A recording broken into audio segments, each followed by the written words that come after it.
Hello बच्चों, कैसे हैं आप सब। उम्मीद करते हैं कि आप लोग अच्छे होंगे। और आज की फिजिक्स की क्लास में हम लोग जो है छोटे छोटे कुछ बातें हैं जिन पर चर्चा करेंगे, क्योंकि आगे जो बड़े टॉपिक पढ़ने हैं उन बड़े टॉपिक को पढ़ने के लिए इन सभी छोटी छोटी चीज़ों की ज़्यादा आवश्यकता पड़ने वाली है। और एग्ज़ाम के लिए भी छोटे छोटे जहाँ से 2 नंबर के 1 नंबर क्वेश्चन बनते हैं। तो आज की क्लास में हम लोग जो है क्या क्या पढ़ने वाले हैं।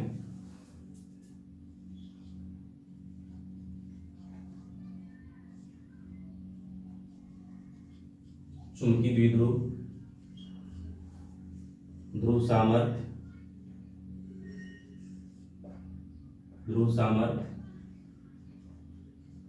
चुंबकीय द्विध्रुव आघूर्ण, ठीक है, चुंबकीय द्विध्रुव आघूर्ण और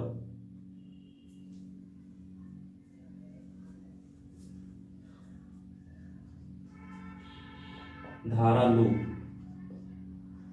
लूप का चुंबकीय द्विध्रुव की तरह व्यवहार, ठीक है। तो ये सब टॉपिक जो लोग चर्चा करें टोटल थ्योरेटिकल टॉपिक है, कोई डेरिवेशन नहीं, कोई न्यूमेरिकल नहीं है ना। छोटे छोटे कुछ फार्मूले मिल सकते हैं। तो चुंबकीय द्विध्रुव एक टॉपिक है, ध्रुव सामर्थ्य उसी का भाग है, चुंबकीय द्विध्रुव आघूर्ण भी इसी का भाग है, और धारा लूप की चुंबकीय द्विध्रुव की तरह धारा लूप का चुंबकीय द्विध्रुव की तरह व्यवहार, ठीक है। ये सब अगर समय बचेगा तो कोई और टॉपिक देख लेंगे, नहीं तो इतना टॉपिक आज की क्लास में हम लोग कवर करने वाले हैं, ठीक है बच्चों। तो शुरू करते हैं हम लोग आज की क्लास। और पहला टॉपिक हम लोग स्टार्ट करेंगे चुंबकीय द्विध्रुव।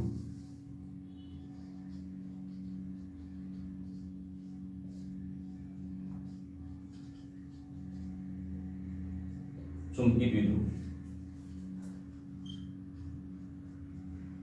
मैग्नेटिक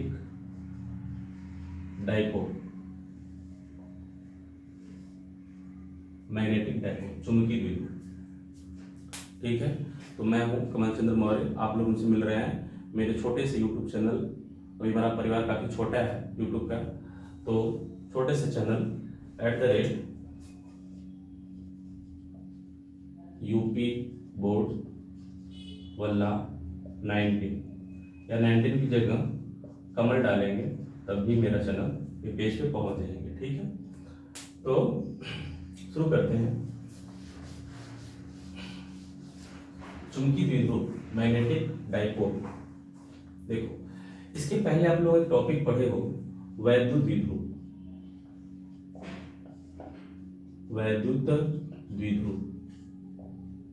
इलेक्ट्रिक डाइपोल, है ना।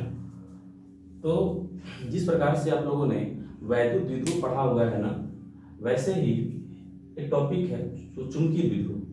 अगर ये आपको समझ में आया हुआ टॉपिक है, अब आगे जो 3-4 टॉपिक हम लोग पढ़ने वाले हैं ना, वो सभी टॉपिक हम लोग रिलेट करके पढ़ेंगे विद्युत वाले भाग से, उसे जोड़ करके पढ़ेंगे तो समझ में आएगा, ठीक है ना।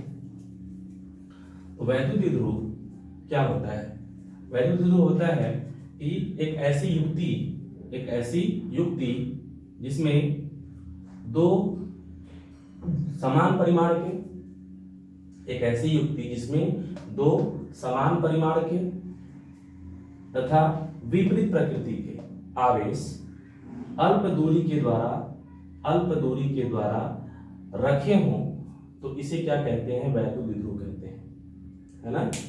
एक ऐसी युक्ति जिसमें दो बराबर परिमाण परंतु विपरीत प्रकृति के आवेश अल्प दूरी के द्वारा रखे हुए हों, तो ऐसे निकाय को, ऐसे सिस्टम को हम लोग क्या कहते हैं? वैद्युत द्विध्रुव कहते हैं। ये पढ़ा हुआ है हम लोगों ने, है ना।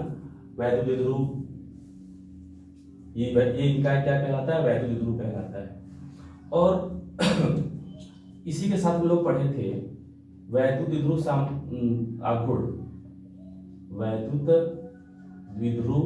आघूर्ण पढ़ा था हम लोगों ने, है ना। तो वैद्युत द्विध्रुव आघूर्ण क्या होता है? वैद्युत विध्रुव को मापने के लिए, वैद्युत विध्रुव को मापने के लिए जिस इकाई का उपयोग करते हैं, जिस भौतिक राशि का उपयोग करते हैं, वो है वैद्युत विध्रुव आघूर्ण। कि भाई वैद्युत विध्रुव है तो कितना है, वैद्युत विध्रुव है तो कितना है।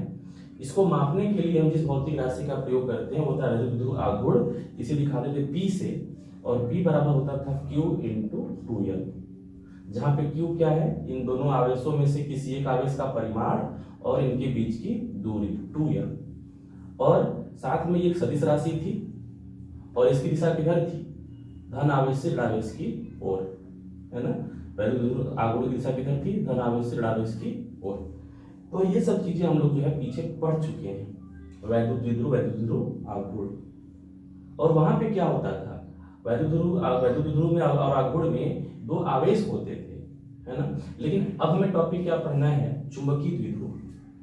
ठीक है, अब हमें टॉपिक पढ़ना है चुंबकीय द्विध्रुव। तो चुंबकीय द्विध्रुव क्या होता है, चुंबकीय द्विध्रुव में क्या आएंगे, यहाँ पे वैद्युत द्विध्रुव में क्या है, आवेश आए थे दोनों तरफ, तो चुंबकीय द्विध्रुव में क्या आएंगे, ध्रुव आएंगे, चुंबकीय ध्रुव आएंगे। ठीक है ना। तो क्या कहते हैं, किसे कहते हैं, परिभाषा देखो लिख रहे हैं, एक ऐसी युक्ति जिसमें दो समान ध्रुव सामर्थ्य के दो समान ध्रुव सामर्थ्य, एक ऐसी युक्ति जिसमें दो समान ध्रुव सामर्थ्य के विजातीय मतलब विपरीत, विजातीय प्रकृति के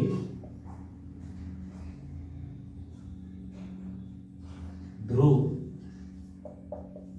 एक दूसरे से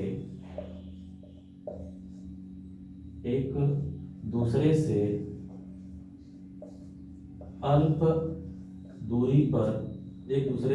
दूरी पर रखे हों, एक ऐसी युक्ति जिसमें दो समान ध्रुव सामर्थ्य के तथा, है ना, तथा विजातीय प्रकृति के ध्रुव एक दूसरे से अल्प दूरी पर रखे हों, चुंबकीय द्विध्रुव कहलाता है।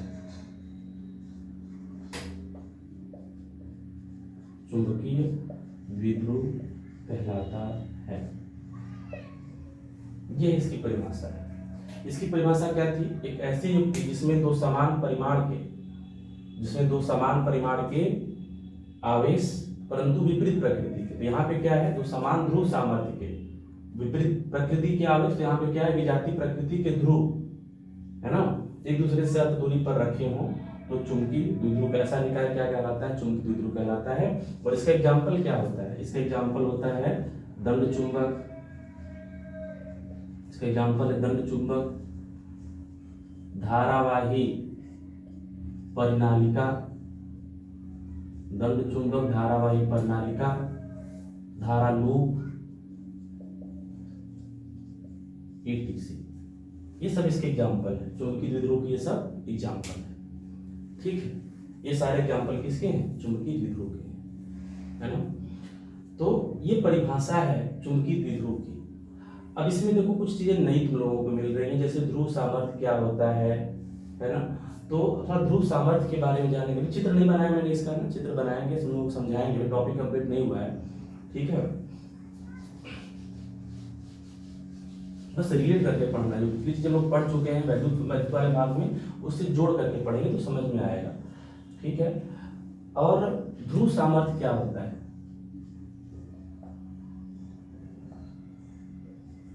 ध्रुव सामर्थ्य, पोल स्ट्रेंथ, है ना।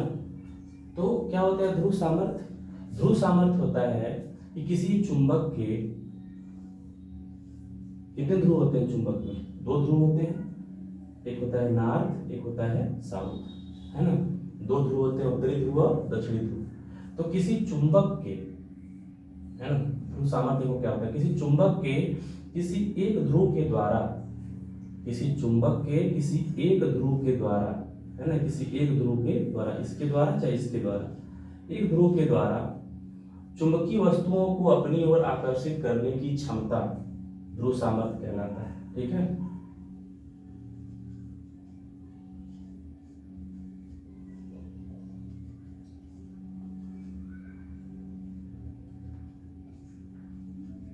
किसी चुंबक के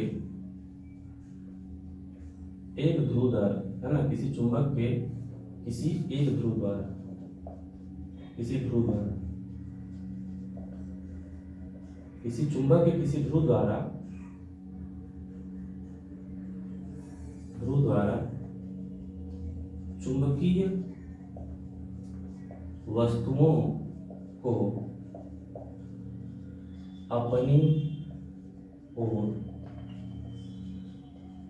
आकर्षित करने की क्षमता ध्रुव सामर्थ्य कहलाती है।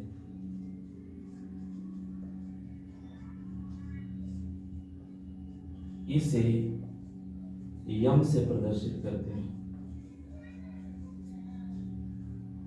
इसे यम से प्रदर्शित करते हैं। ठीक है, अब ये परिभाषा लिख लिया।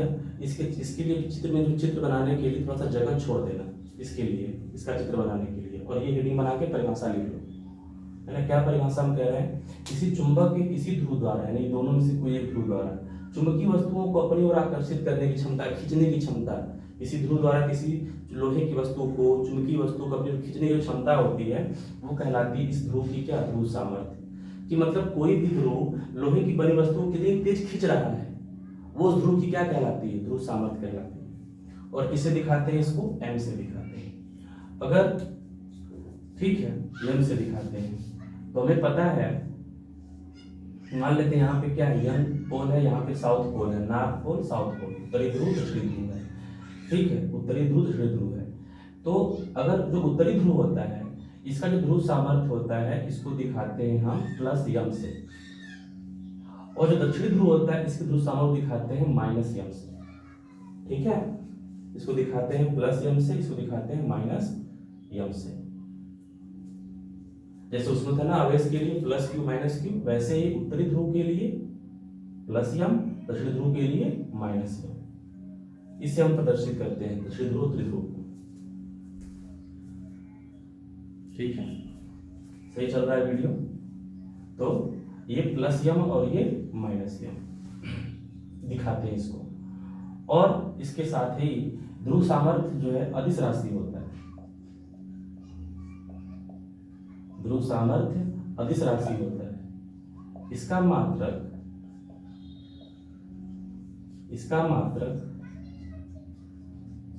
एम्पियर मीटर, इसका मात्रक एम्पियर मीटर होता है ना। ध्रुव सामर्थ्य की परिभाषा हो गई, किससे दिखाते हैं, यम से दिखाते हैं। उत्तरी ध्रुव है तो प्लस यम, दक्षिणी ध्रुव है तो माइनस यम। कैसी राशि, अदिश राशि, मात्रक क्या है, एम्पियर मीटर। और बीमा निकाल लोगे, है ना। अगर एम्पियर मीटर मात्रक है तो बीमा क्या होगा, m की पावर 0 l की पावर 1, मतलब 1 नहीं लिखेंगे, t की पावर 0 a की पावर 1 नहीं लिखेंगे। तो इसकी जो बीमा होती है ध्रुव सामर्थ्य की, वो होती है m की पावर 0 l t की पावर 0 a, है ना। ये इसकी बीमा है। ठीक है ना। तो चुंबकीय द्विध्रुव किसे कहते हैं, चुंबकीय द्विध्रुव क्या होता है, ऐसी युक्ति जिसमें दो समान ध्रुव, है ना। देखो अब ये है कि नहीं चुंबकीय द्विध्रुव, क्या परिभाषा, ये जो दंड चुंबक हमने बनाया, कौन सा चुंबक है, ये दंड चुंबक है। जो दंड चुंबक बनाया हमने, क्या ये चुंबकीय द्विध्रुव है कि नहीं है, परिभाषा देखो और इसको मिलाओ। एक ऐसी युक्ति जिसमें दो समान ध्रुव सामर्थ्य, इसका ध्रुव सामर्थ्य कितना है m, इसका ध्रुव सामर्थ्य कितना है m, दो समान ध्रुव सामर्थ्य विजातीय प्रकृति, मतलब प्लस और माइनस ध्रुव एक दूसरे से अल्प दूरी के द्वारा, इनके बीच कुछ न कुछ दूरी होगी, अल्प दूरी के द्वारा रखे हों, ये क्या कहलाता है, चुंबकीय द्विध्रुव कहलाता है। एग्जांपल में देखो मैंने लिखा हुआ है दंड चुंबक, और ये कौन सा चुंबक है, दंड चुंबक है। धारावाहिक प्रणाली का वही थोड़ा कुछ देर के बाद देखेंगे, धारा लूप हो सकता है आज देखेंगे। ठीक है, तो ये परिभाषा लिख लो, है ना। तो इसमें चित्र ये वाला बनेगा, इसमें जो चित्र बनेगा ना ये वाला बनेगा, ठीक है। North pole south pole plus या माइनस या, इसे क्या बोलेंगे हम, चुंबकीय द्विध्रुव बोलेंगे। मिल रहा है ना, मिलता जुलता है ना। तो वैद्युत द्विध्रुव क्या था, ये था वैद्युत द्विध्रुव, प्लस क्यू माइनस क्यू, ये क्या है वैद्युत द्विध्रुव, और ये क्या है चुंबकीय द्विध्रुव। वहां पे आवेश थे, यहाँ पर क्या है ध्रुव सामर्थ्य है, प्लस या माइनस है, ठीक है। अब तुमसे कोई पूछ सकता है कि वैद्युत द्विध्रुव और चुंबकीय द्विध्रुव में अंतर क्या होता है, ठीक है ना। वैद्युत द्विध्रुव और चुंबकीय द्विध्रुव में अंतर क्या होता है, क्या अंतर होगा बताओ। देखो इसमें ये अंतर होता है कि जो वैद्युत द्विध्रुव में जो आवेश होते हैं ना, दोनों आवेश क्या होंगे, अलग अलग हो सकते हैं। अलग अलग का मतलब ये आवेश जरूरी नहीं कि हमेशा दोनों साथ साथ रहेंगे, ये दोनों आवेश अलग अलग हो सकते हैं, टूट करके अलग अलग हो सकते हैं। लेकिन जो ध्रुव सामर्थ्य होता है ना, वो कभी अलग अलग नहीं होता है, दोनों साथ ही होता है। जब कोई दंड चुंबक होता है तो उस दंड चुंबक में अपने आप एक तरफ प्लस यम एक तरफ क्या होगा माइनस यम, उसको तोड़ दोगे तभी क्या होगा, एक तरफ प्लस यम एक तरफ माइनस यम हो जाएगा। जैसे यहाँ से इसको ब्रेक कर दो, ये प्लस यम ये क्या हो जाएगा माइनस यम, इधर कितना हो जाएगा प्लस यम, अपने आप हो जाएगा, करने की जरूरत नहीं है। लेकिन इसको तोड़ो ऐसे तो नहीं होगा, ये आवेश अलग ये आवेश अलग, ठीक है। तो ये परिभाषा है चुंबकीय द्विध्रुव की, चित्र बनेगा ध्रुव सामर्थ्य की, सारी बातें लिख लेना। मात्रक क्या होता है एम्पीयर मीटर, मीमा क्या है एल ए, और परिभाषा आपकी ये, ठीक है ना। अगला टॉपिक देखो क्या होगा इसमें, हेडिंग बनाओ। अगला टॉपिक चुंबकीय द्विध्रुव आघूर्ण, चुंबकीय द्विध्रुव आघूर्ण।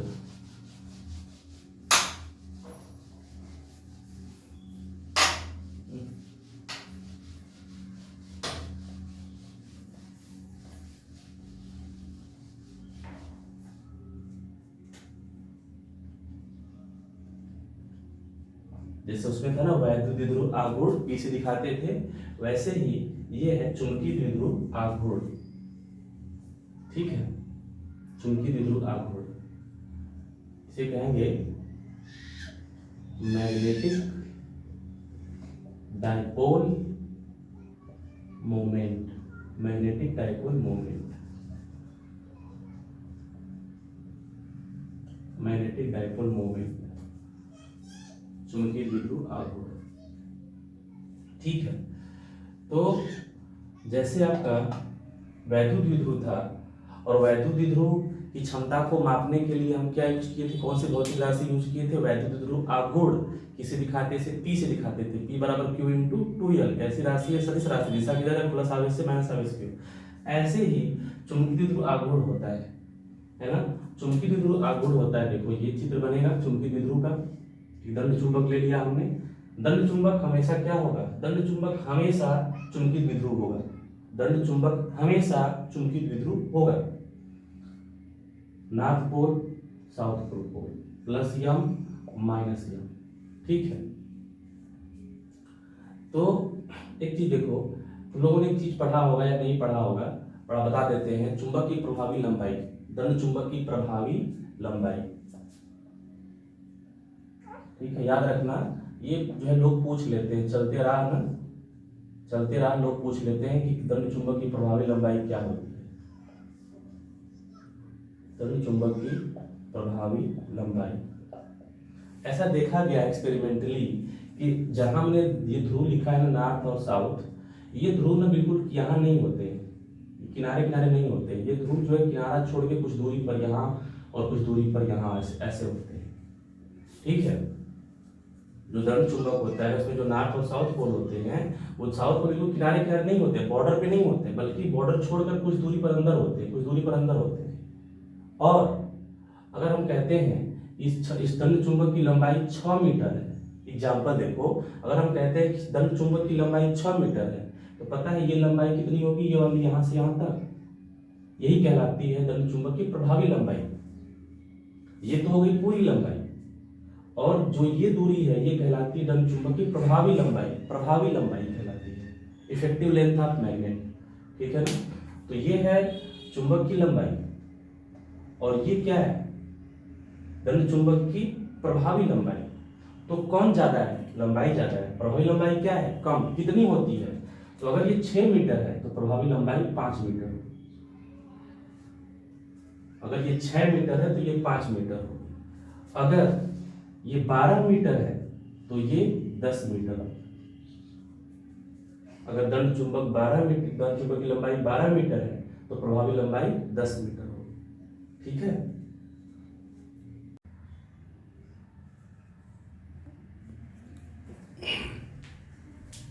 तो आप लोगों ने देखा कि चुंबक की प्रभावी लंबाई क्या है ना।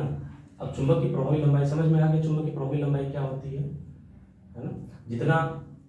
जितनी लंबाई होती है उसका 5/6, जितनी चुंबक की लंबाई है उसका क्या कर देंगे, 5/6 कर देंगे, तो ये चुंबक की प्रभावी लंबाई। चुंबक की प्रभावी लंबाई ये पूरी लंबाई है, और ये इसके ध्रुव के बीच की लंबाई क्या कहलाती है, चुंबक की प्रभावी लंबाई कहलाती है। ठीक है। अब क्या होता है चुंबकीय द्विध्रुव आघूर्ण, ये देखो इसकी परिभाषा समझो क्या होता है चुंबकीय द्विध्रुव आघूर्ण। ठीक है। तो चुंबकीय द्विध्रुव आघूर्ण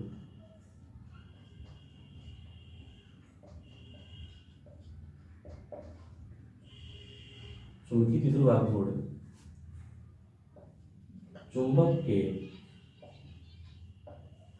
किसी ध्रुव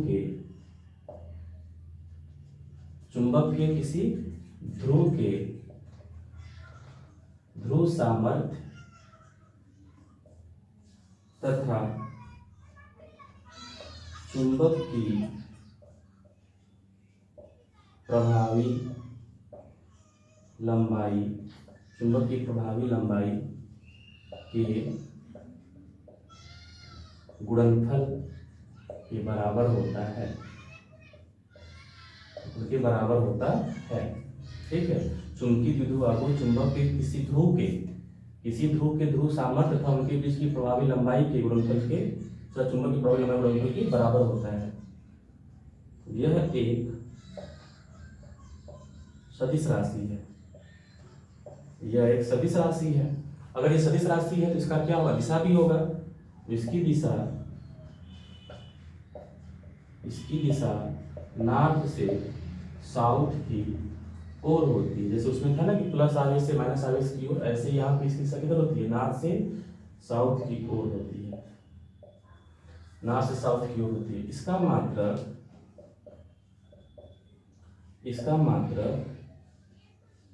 एम्पियर मीटर स्क्वायर होता है। इसका मात्रक एम्पियर मीटर स्क्वायर होता है ना। इसकी विमा m की पावर 0 l की पावर 2 t की पावर 0 a होता है ना। उसका मात्रक क्या था, ध्रुव सामर्थ्य का मात्रक क्या था, एम्पियर मीटर। इसका मात्रक क्या है, एम्पियर मीटर स्क्वायर। उसका विमा क्या था, l a, इसका l स्क्वायर a। ठीक है। इसे वेक्टर m से प्रदर्शित करते हैं। इसे वेक्टर m से प्रदर्शित करते हैं।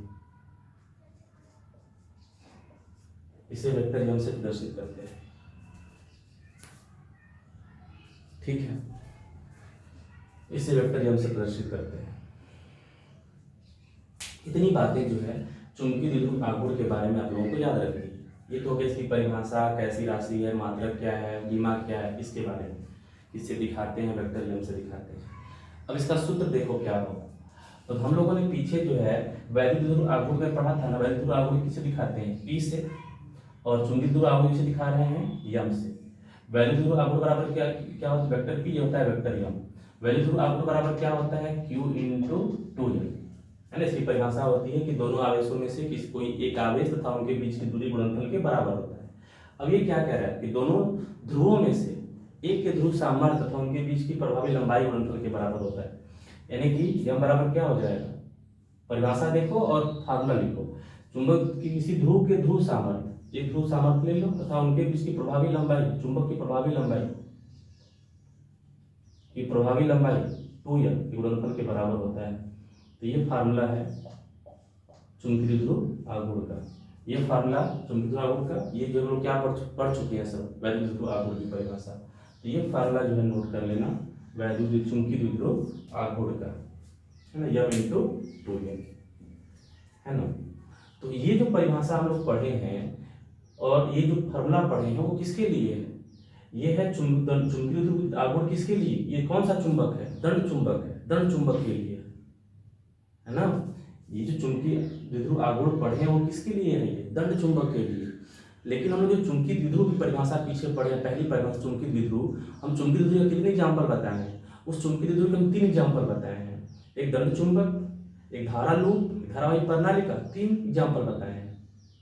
तो ये जो हम लोग पढ़े हैं अभी ध्रुव सामर्थ्य और चुंबकीय द्विध्रुव आघूर्ण को किसके लिए पढ़े हैं? दंड चुंबक के लिए। वैसे ही धारा लूप होता है, धारा लूप का चुंबकीय द्विध्रुव आघूर्ण अलग होगा, धारा लूप का चुंबकीय द्विध्रुव आघूर्ण अलग होगा, अभी पढ़ेंगे हम लोग। धारावाही प्रणालिका का चुंबकीय द्विध्रुव आघूर्ण अलग होगा, इसका अलग है ना। इसको जो है ध्यान से समझो। चुंबकीय द्विध्रुव आघूर्ण जो है किसका है? दंड चुंबक का है। अभी हम लोग किसका पढ़ेंगे? अभी धारा लूप का पढ़ेंगे, ठीक है ना। तो अलग अलग होता है, ये नहीं कि ये फार्मूला सभी के लिए, चुंबकीय द्विध्रुव आघूर्ण सभी के लिए है, नहीं। ये चुंबकीय द्विध्रुव आघूर्ण दंड चुंबक के लिए है, ध्रुव सामर्थ्य सबके लिए सेम होता है, लेकिन जो चुंबकीय द्विध्रुव आघूर्ण होता है ये इसके लिए, दंड चुंबक के लिए। अब हम पढ़ेंगे धारा लूप के लिए क्या होता है, धारा लूप के लिए पढ़ेंगे क्या होता है, ठीक है। तो अगला जो हेडिंग है वो देखो क्या है।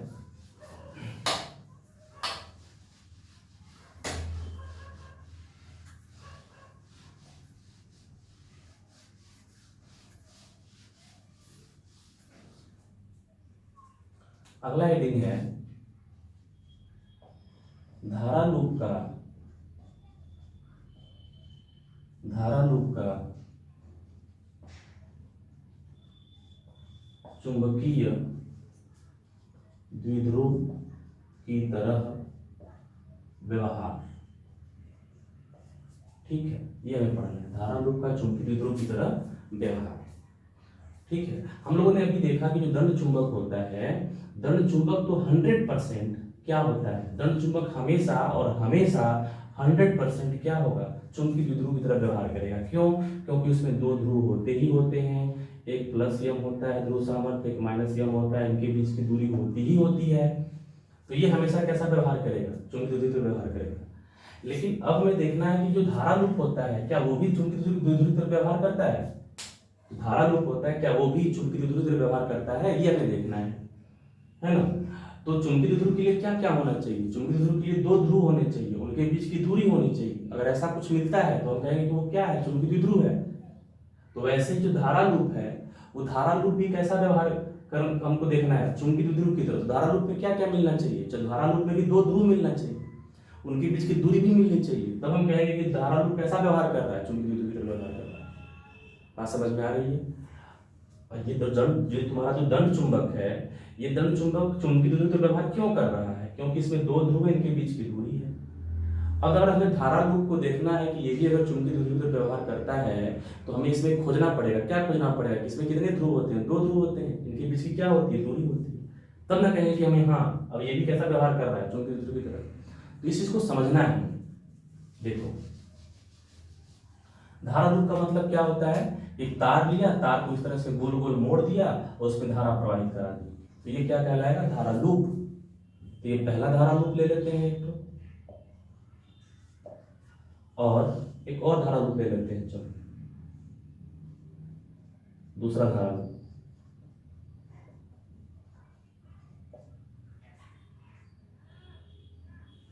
ठीक है। ये पहला धारा लूप और ये दूसरा धारा लूप ले लेते हैं, 2 धारा लूप, है ना। तो क्या हुआ? एक्सपेरिमेंट करके देखा गया कि जब इसमें हम धारा प्रवाहित करते हैं, इसमें धारा प्रवाहित करते हैं, तो हम लोग पीछे ये बात पढ़ भी रखे हैं कि अगर किसी लूप में धारा प्रवाहित होती है तो उसके चारों तरफ क्या होता है? चुंबकीय क्षेत्र होता है। ये हम लोग पढ़ चुके हैं, केंद्र पर भी निकाल चुके हैं और इसके अक्ष से कुछ दूरी पर भी निकाल चुके हैं, बायो-सेवर्ट वाले नियम के अनुसार निकाल चुके हैं। तो ये दोनों धारा लूप है, इसके चारों तरफ क्या होगा? इसके चारों तरफ भी चुंबकीय क्षेत्र होगा, इसके चारों तरफ भी चुंबकीय क्षेत्र होगा। अब जब इन दोनों को पास पास लाते हैं तो ऐसा देखा गया कि जब दोनों धारा लूप को पास पास लाते हैं तो ये दोनों जो है एक दूसरे को आकर्षित करते हैं और साथ साथ में प्रतिकर्षित करते हैं। ये दोनों बातें हैं, है ना। ये दोनों चीजों को आकर्षित भी करते हैं और दोनों चीजों को प्रतिकर्षित भी करते हैं। जैसे जैसे आप दो चुंबक ले लो और दो चुंबक में से इधर नॉर्थ ले आओ, इधर साउथ ले आओ, है ना, तो नॉर्थ और साउथ को क्या करेंगे, आकर्षित करेंगे, ठीक। और यदि तुम ऐसा कर दो, यहाँ पे नॉर्थ साउथ, यहाँ पे साउथ नॉर्थ कर दो, तो क्या एक दूसरे को ये क्या करेंगे, प्रतिकर्षित करेंगे, है ना, साउथ साउथ प्रतिकर्षित करेंगे। तो ठीक वैसे ही ये एक दूसरे को क्या करते हैं, आकर्षित भी कर रहे थे और प्रतिकर्षित भी कर रहे थे। इसका मतलब कि आकर्षित प्रतिकर्षित कब कर रहे होंगे, जब इनमें से एक नॉर्थ की तरफ व्यवहार कर रहा होगा, दूसरा वाला भी अगर साउथ की तरफ व्यवहार कर रहा होगा तो आकर्षित कर रहे होंगे। एक नॉर्थ की तरफ, एक नॉर्थ की तरफ, या एक साउथ की तरफ, एक साउथ, दोनों साउथ की तरफ व्यवहार करेंगे तो ये कैसा व्यवहार कर रहा होगा, प्रतिकर्षित, यानी कैसा, क्या करेंगे, को प्रतिकर्षित करेंगे, है ना। इसका मतलब कि जो धारा लूप है कहीं ना कहीं ये क्या बना रहे हैं, ध्रुव बना रहे हैं, पोल बना रहे हैं। जो धारा लूप है कहीं ना कहीं ये पोल बना रहे हैं, ध्रुव बना रहे हैं, तभी ऐसा हो रहा है। और अगर ये ध्रुव बना रहे हैं तो हमें पता है कभी भी एक ध्रुव नहीं बनता है, दो ध्रुव बनते हैं। हमेशा चुंबक के ध्रुव बनते हैं, दो ध्रुव बनते हैं, एक नॉर्थ एक साउथ। तो प्रत्येक धारावाही लूप कैसा व्यवहार कर रहा होगा, प्रत्येक धारावाही लूप जो है चुंबक की तरह व्यवहार कर रहा होगा। क्यों, क्योंकि इसमें नॉर्थ भी होगा और इसमें साउथ भी होगा, है ना। इसका मतलब कि नॉर्थ और साउथ भी है ना। इमेजिन कर लो, जैसे गोल सा छल्ला ले लो, एक गोल सा छल्ला ले लो और उसमें धारा प्रवाहित करा दे। गोल सा छल्ला लेकर के इसमें धारा प्रवाहित करा दो। धारा प्रवाहित कराने के बाद, है ना, धारा प्रवाहित कराने के बाद छल्ले कुछ ना कुछ मोटाई होगी, छल्ला की कुछ ना कुछ मोटाई होगी कि नहीं होगी। अब छल्ले कुछ मोटाई है, अब ये दंड चुंबक की तरह व्यवहार कर रहा है, तो हो सकता है कि जो ऊपर वाला इसका सिरा हो नॉर्थ, तो नीचे वाला क्या हो हो सकता है। बताएंगे अभी कौन कौन सा क्या होता है। ऊपर मान लो नॉर्थ, नीचे साउथ है, तो दो ध्रुव हो गए और उसकी मोटाई भी तो है, तो ध्रुव के बीच की क्या हो गई, दूरी भी तो हो गई। तो अगर हमें दो ध्रुव मिल जाए और उनके बीच की दूरी मिल जाए तो कैसा व्यवहार करता है, चुंबकीय द्विध्रुव की तरह व्यवहार करता है। मतलब जो धारावाही लूप है वो अब कैसा व्यवहार कर रहा है, चुंबकीय द्विध्रुव की तरह व्यवहार कर रहा है, क्योंकि इसमें दो ध्रुव भी हैं और इसके बीच की क्या है, दूरी भी है। दोनों ध्रुवों के बीच की दूरी भी है, भले ही दूरी कम है, बहुत कम होगी, तार की मोटाई कितनी होती है, बहुत पतली होती है, लेकिन कुछ ना कुछ तो होगी। तो इसका मतलब कैसा व्यवहार कर रहा है, चुंबकीय द्विध्रुव की तरह व्यवहार कर रहा है, इसको इग्नोर नहीं कर सकते, ठीक है। तो इसका मतलब कि अगर कोई धारावाही लूप है तो वो कैसा व्यवहार करता है ना। तो लिखेंगे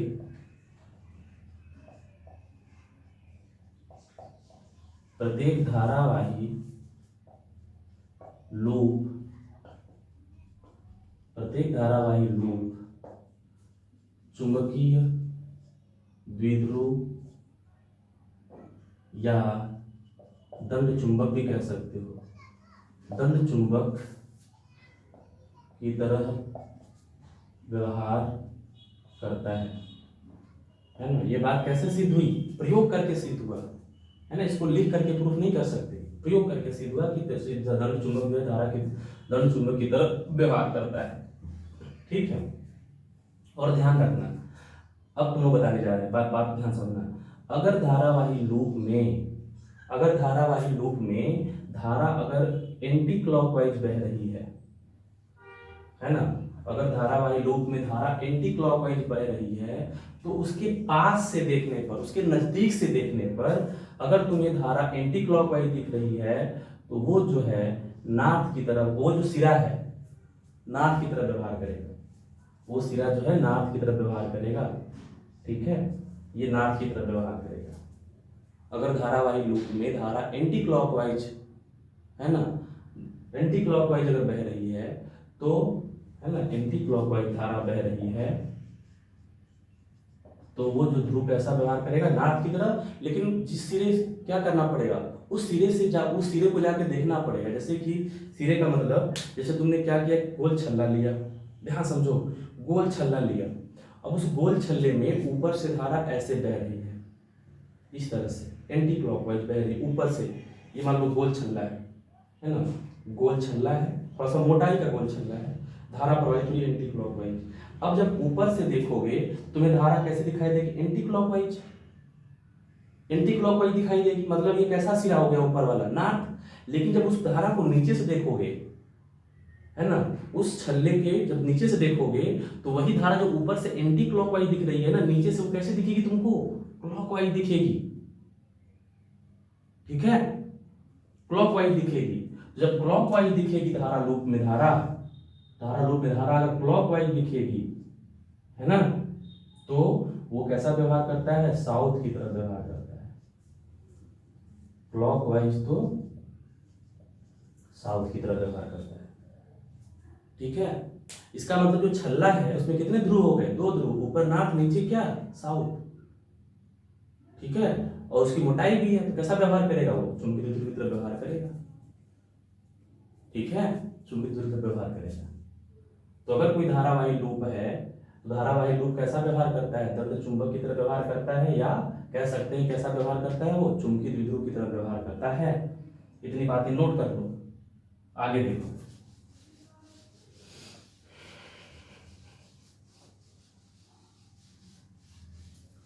नोट कर लिया, आगे देखो। देखो, अब हमने पीछे एक बात पढ़ी है कि अगर एक समान चुंबकीय क्षेत्र में धारावाही लूप रखा हुआ है, ठीक है भाई, इसी चैप्टर में पढ़ा हम लोगों ने, इसी चैप्टर में पढ़ा हुआ है कि अगर एक समान चुंबकीय क्षेत्र में धारावाही लूप रखा हुआ है, हमने आयताकार या वृत्ताकार जैसा भी है, धारावाही लूप रखा हुआ है, तो हमने देखा कि उस पर क्या कार्य करता है, बल आघूर्ण कार्य करता है ना। बी चुंबकीय क्षेत्र है, धारा आई प्रवाहित हो रही है, फेरों की संख्या इसके ऊपर क्या है, n है, और इस कुंडली का क्षेत्रफल या इसको, है ना, इस कुंडली का क्षेत्रफल कितना है, a है। तो हमने देखा था कि इस पर बल आघूर्ण कार्य करता है, बल आघूर्ण कितना कार्य करता है, NIAB sin थीटा। गैल्वेनोमीटर पढ़ने से पहले फर्स्ट टॉपिक इस चैप्टर का ही था, tau is equal to NIAB sin theta. अगर एक समान चुंबकीय क्षेत्र में धारावाही लूप रखा हुआ है तो उसके ऊपर बल आघूर्ण कार्य करता है, कितना कार्य करता है, NIAB sin थीटा। ठीक है, बल आघूर्ण कार्य करता है ना। और हम लोगों ने एक चीज और पढ़ा था पीछे, जो है वैद्युत वाले भाग में, कि अगर एक समान चुंबकीय क्षेत्र विद्युत क्षेत्र में, अगर एक समान वैद्युत क्षेत्र में वैद्युत द्विध्रुव रखा हुआ है, ठीक है, अगर एक समान वैद्युत क्षेत्र में वैद्युत द्विध्रुव रखा हुआ है, प्लस क्यू माइनस क्यू वैद्युत द्विध्रुव रखा हुआ है, तो उसके ऊपर क्या करता है, बल आघूर्ण कार्य करता है उसके ऊपर ही। और बल आघूर्ण कितना कार्य करता है, तो लोगों ने पढ़ा था tau is equal to PE sin theta, पढ़ा था ना, टाउ इज इक्वल टू कितना, PE sin थीटा। अगर कोई वैद्युत द्विध्रुव एक समान वैद्युत क्षेत्र में रखा हुआ है तो उस पर बल आघूर्ण कितना कार्य करता है, tau is equal to PE sin, याद है फर्स्ट चैप्टर का, है ना टॉपिक। तो अब यहाँ पे क्या है कि एक समान विद्युत क्षेत्रों पे क्या आ गया, चुंबकीय क्षेत्र, और ये क्या है, धारावाही लूप है। और धारावाही लूप अभी हम लोग पढ़े कैसा व्यवहार करता है, चुंबकीय द्विध्रुव की तरह व्यवहार करता है। तो ये धारावाही लूप है, बात को ध्यान से समझो, लॉजिक दे रहे हैं तुम लोगों को हम, है ना, नहीं तो समझ नहीं पाओगे, लॉजिक देखो। धारा जो लूप है वो कैसा व्यवहार कर रहा है, चुंबकीय द्विध्रुव की तरह व्यवहार कर रहा है। सही है बात, अभी हम लोगों ने देख लिया, प्रूव भी कर लिया। तो ये भी क्या है, धारावाही लूप है, और किस में रखा हुआ है, एक समान चुंबकीय क्षेत्र में रखा हुआ है। तो हमें पता है, निगमन कर चुके हैं कि बल आघूर्ण कितना कार्य करता है, tau equal to NIAB sin theta. तो जो धारावाही लूप है, अब ये कैसा व्यवहार कर रहा है, अब ये व्यवहार कर रहा है चुंबकीय द्विध्रुव की तरह, चुंबकीय द्विध्रुव की तरह व्यवहार कर रहा है। और चुंबकीय द्विध्रुव वैद्युत द्विध्रुव में वैद्युत क्षेत्र में वैद्युत द्विध्रुव रखा है, तो बल आघूर्ण कितना कार्य करता है, PE sin थीटा। अब चुंबकीय क्षेत्र में अगर चुंबकीय द्विध्रुव रखा हुआ है तो बल आघूर्ण कितना कार्य करता है, tau equal to NIAB sin theta. तो क्या हुआ कि अगर इसे हम इस डेरिवेशन को इस रूप में लिखना चाहें, ये वैद्युत क्षेत्र के लिए होता है, चुंबकीय क्षेत्र के लिए होता है, ठीक है, तो लिखना चाहे तब टाउ इज इक्वल टू क्या लिखते हैं, NIAB sin थीटा। ध्यान से देखो, ध्यान से, NIAB sin थीटा। ये क्या है, PE sin थीटा, E क्या है वैद्युत क्षेत्र, यहाँ ये क्या है B sin थीटा, B क्या है चुंबकीय क्षेत्र। तो अगर इन दोनों को तुलना करें तो क्या अंतर मिल रहा है, भाई ये वैद्युत क्षेत्र का है तो यहाँ पे ई आया है, ये चुंबकीय क्षेत्र का है तो यहाँ बी आया है, साइन थीटा। लेकिन यहाँ पे क्या है, ये पी है, यहाँ पे क्या है, ये पी क्या होता है, वैद्युत ध्रुव आघूर्ण होता है। तो यहाँ पर जो ये लिखा हुआ है NiA, ये भी क्या होना चाहिए, NiA क्या होना चाहिए, ये चुंबकीय द्विध्रुव आघूर्ण होना चाहिए, है ना। कंपेयर करो इन दोनों को, तुलना करो इन दोनों को। Tau equal to P sine theta है, ई यहाँ पर क्यों, क्योंकि यहाँ पर वैद्युत क्षेत्र है। बी साइन थीटा में बी क्यों है, क्योंकि यहाँ पे चुंबकीय क्षेत्र है। यहाँ पे पी है, पी क्या होता है, वैद्युत द्विध्रुव आघूर्ण, किसका होता है, वैद्युत द्विध्रुव का। तो जो ये लिखा है इसकी जगह पर बी साइन थीटा, पी की जगह पे क्या लिखा हुआ है, NiA, और NiA यही जो ये क्या है, वैद्युत द्विध्रुव आघूर्ण। तो जो NiA है ये क्या होता है पता, जो NiA यही होता है चुंबकीय द्विध्रुव आघूर्ण। M इक्वल टू NiA, ये क्या होता है, चुंबकीय द्विध्रुव आघूर्ण। ठीक है, लॉजिक दिए हैं, है ना, बस केवल तुलना करके निकाला गया है, कोई डेरिवेशन नहीं है, कहीं डेरिवेशन नहीं मिला कि M इक्वल टू NiA होता है, कहीं डेरिवेशन नहीं मिलेगा, केवल तुलना किया गया है इससे। Tau equal to P sine theta किसके लिए होता है, वैद्युत द्विध्रुव के लिए, जब विद्युत क्षेत्र में रखा होता है। और हमने निगमन कर चुका है कि जब धारावाही लूप रखा होता है चुंबकीय क्षेत्र में तो क्या होता है, NiA साइन थीटा। तो हम तुलना कर रहे हैं, यहाँ पे E है, यहाँ पे B है, कोई दिक्कत नहीं है भाई, विद्युत क्षेत्र तो E आएगा, चुंबकीय तो B आएगा। लेकिन यहाँ पर क्या है, P आया है, P क्या होता है, वैद्युत ध्रुव आघूर्ण होता है। तो जो इसकी जगह पर लिखा हुआ है, इस जगह पे कौन लिखा हुआ है, ये। अब ये क्या होना चाहिए, चुंबकीय द्विध्रुव आघूर्ण होना चाहिए। किसे दिखाते हैं, M से दिखाते हैं, NiA। तो जो चुंबकीय द्विध्रुव आघूर्ण है वो कितना होता है, NiA, किसके लिए, धारा लूप के लिए। और दंड चुंबक के लिए अभी पढ़े हैं, दंड चुंबक के लिए कितना होता है, चुंबकीय द्विध्रुव आघूर्ण M×2L। M×2L किसके लिए है, दंड चुंबक के लिए। और M इक्वल टू NiA किसके लिए है, किसके लिए, धारा लूप के लिए। बात समझ में आई बच्चों, यही लॉजिक है और कोई कुछ नहीं है, इसका निगमन नहीं है, केवल तुलना करके निकाला गया है। तो इस तरह से तुम लोग जो इसको लिख लेना अपने से, ठीक है, बना करके लिख लेना। ये किसके लिए होता है, दंड चुंबक के लिए, किसके लिए होता है, धारा लूप के लिए। तो इसका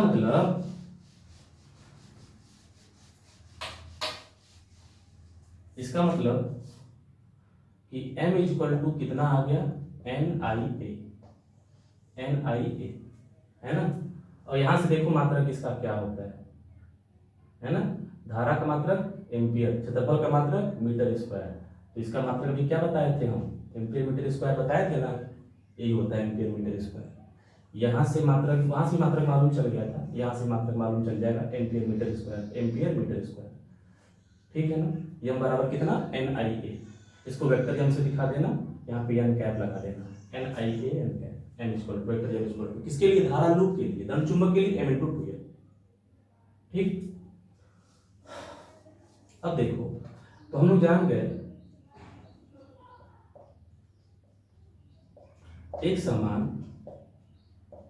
चुंबकीय क्षेत्र में रखे धारावाही लूप पर कार्यरत बल आघूर्ण पढ़ चुके हैं।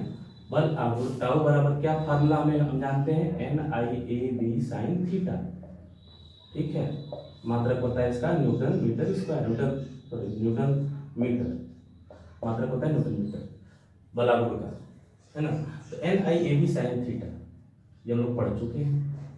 एक समान चुंबकीय धारा रखे धारावाही लूप पर कार्यरत बल आघूर्ण tau equal to NiA sine theta. लेकिन जो NiA है वो कोई NiA किसके बराबर हो गया, M के बराबर। तो टाउ इक्वल टू क्या हो जाएगा, MB साइन थीटा। तो बल आघूर्ण तुम लोग फार्मूला पढ़े थे NiA साइन थीटा, उसका एक और रूप मिल गया तुम लोगों को, क्या, MB साइन थीटा। अब इसको अगर लिखोगे AB साइन थीटा बराबर क्या होता है, A क्रॉस B, तो टाउ बराबर क्या हो जाएगा, vector M cross vector B in the vector form, tau equal to MB sine theta अदिश रूप में, और tau equal to vector M cross vector B किस रूप में हो जाएगा, सदिश रूप में हो जाएगा, ठीक है ना। तो टाउ का ये भी फार्मूला इस रूप में भी याद रखना। NiA साइन थीटा तो मेन फार्मूला याद रखोगे, लेकिन NiA बराबर क्या मिल गया हमें आज, धारा लूप के लिए M मिल गया, चुंबकीय ध्रुव आघूर्ण मिल गया।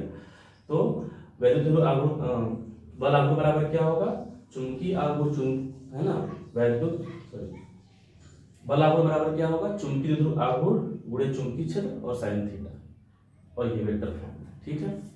तो ये फार्मूला आप लोगों, ये जो टॉपिक है तुम लोगों कंप्लीट हो गया। और हम लोग क्या देखने वाले हैं नेक्स्ट क्लास में, नेक्स्ट क्लास में देखेंगे कि जब किसी परमाणु में जब कोई इलेक्ट्रॉन अपने कक्षा में चक्कर लगाता है तो वो कितना बल आघूर्ण उत्पन्न करता है ना, वो कितना जो है चुंबकीय ध्रुव आघूर्ण उत्पन्न करता है, ठीक, ये हम लोग देखेंगे। जब किसी परमाणु के इलेक्ट्रॉन जब चक्कर लगाता है तो वो कितना जो है चुंबकीय बल आघूर्ण, चुंबकीय द्विध्रुव आघूर्ण उत्पन्न करता है, उसका मान निकालेंगे। और चुंबकीय द्विध्रुव के लिए अच्छी और अच्छी स्थिति में जो आप लोग पढ़े थे वैद्युत क्षेत्र वाले चैप्टर में, जैसे निकालते वैद्युत क्षेत्र, यहाँ पे क्या निकालेंगे, चुंबकीय क्षेत्र, तो वो डेरिवेशन जो हुए ना वैद्युत क्षेत्र में, उसके बाद दोहरा लेना, सेम टू सेम फिगर बनेगा, केवल थोड़े थोड़े चेंज होंगे, है ना। तो याद करो, इसको तैयार करो, अगली क्लास के लिए बहुत जरूरी है। ये समझ में आया तो नेक्स्ट क्लास समझ में आएगी, ठीक है ना। तो आगे पढ़ते रहो, है ना। All the best.